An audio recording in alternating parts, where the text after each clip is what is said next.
疹係一種常見嘅皮膚病，其病發症狀會為患者帶嚟不適，對家長同小朋友嚟講都係一大困擾。現代人生活喺都市環境中，經常接觸刺激源或不免進食含有添加劑嘅食品，以致濕疹經常復發，難以完全根治。以下將為家長提供有關濕疹病患嘅注意事項，以及改善濕疹嘅方法。濕疹嘅成因：一、遺傳因素，家族病史會增加讓人患上濕疹嘅風險。如果家庭成員中有患濕疹或其他過敏性疾病嘅人，咁讓其他家庭成員患上濕疹嘅風險就會增加。二、免疫系統異常，免疫系統嘅異常反應可能引致身體出現濕疹。濕疹患者嘅免疫系統對外界刺激物以及過敏原產生過度反應，導致皮膚發炎同瘙癢。三、皮膚屏障功能異常，濕疹患者嘅皮膚屏障功能可能受損，使皮膚容易受到外界刺激物嘅侵害。呢種損害可能與皮膚中嘅蛋白質同埋脂質不足有關，進而導致水分流失同增加感染風險。四、環境因素，某啲環境因素可能觸發或加重濕疹嘅症狀，例如乾燥嘅空氣、粉塵、污染物、花粉同家居中嘅化學物質等，呢啲都可能對濕疹患者嘅皮膚造成刺激。五、飲食因素，飲食中某啲食物可能會引致濕疹嘅發作。常見嘅食物過敏源包括牛奶、蛋、堅果、大豆類、海鮮以及小麥、含酪蛋白或乳清蛋白嘅食物等。濕疹嘅症狀：一、皮膚痕癢；二、皮膚呈乾燥、紅腫、有水泡；三、水泡破裂，皮膚有出水現象；四、結痂、脫屑；五、患處皮膚變厚、變粗，皮膚上嘅紋理十分明顯；六、患處受細菌感染而發炎；七、其他敏感嘅情況，例如鼻敏感、哮喘等。濕疹嗰陣嘅舒緩方法：一、急性期濕疹會滲水，唔應該塗抹油膏，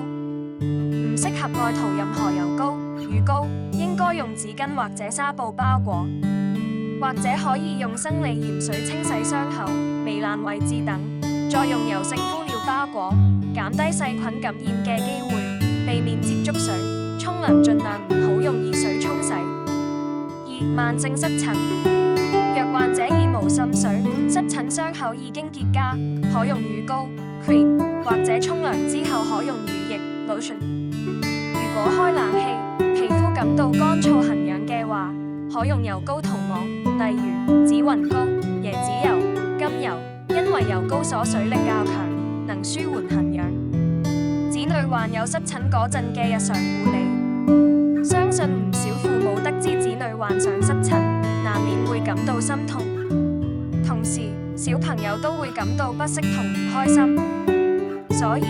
父母喺日常生活裏面要小心咁幫助子女護理同治理濕疹，減輕子女嘅不適感，同時避免濕疹復發或加重。一、父母要給予情緒輔導。濕疹會引發水泡或皮膚乾裂等問題，皮膚會因而變得唔好睇。子女可能變得敏感，過度在意他人嘅眼光，擔心被他人嘲笑等，因而感到自卑，甚至出現社交困難。父母應理解並體察子女嘅感受，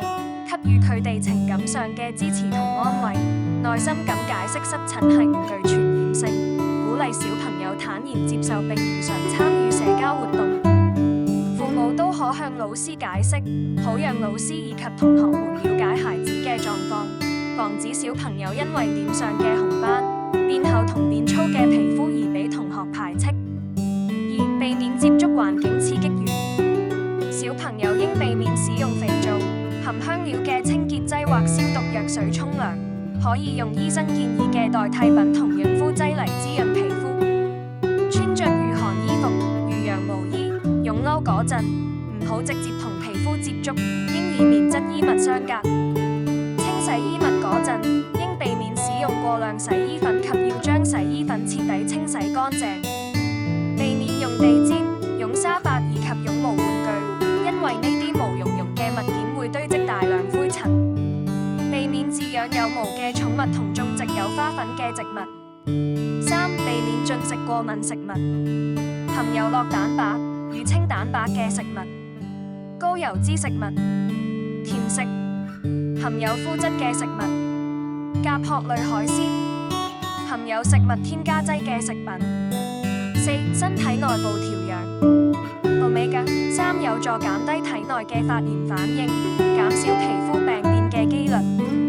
維他命 D 與人體免疫力有關，可以協助免疫調節。類黃酮具有抗氧化同埋抗炎作用，可以有助於減輕炎症同保護細胞免受損傷。益生菌有助免疫系統嘅平衡，降低濕疹嘅發作機會。